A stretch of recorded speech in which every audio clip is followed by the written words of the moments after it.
આજે આપણે બનાવીશું રાજગરાનો શીરો. તેના માટે રાજગરો દળીને લીધો છે. પાણી ગરમ કર્યું છે. હવે ઘી લઈશું શીરો બનાવવા માટે. ઘી ગરમ થઈ ગયું છે. રાજગરાનો લોટ નાખી અને મિક્સ કરી દઈશું.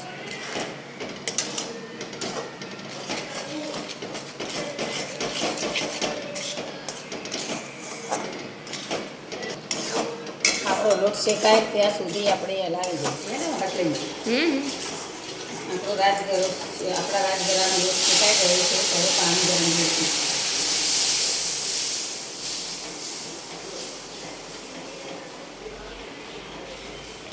એ આપણું ઘી છૂટે ત્યાં સુધી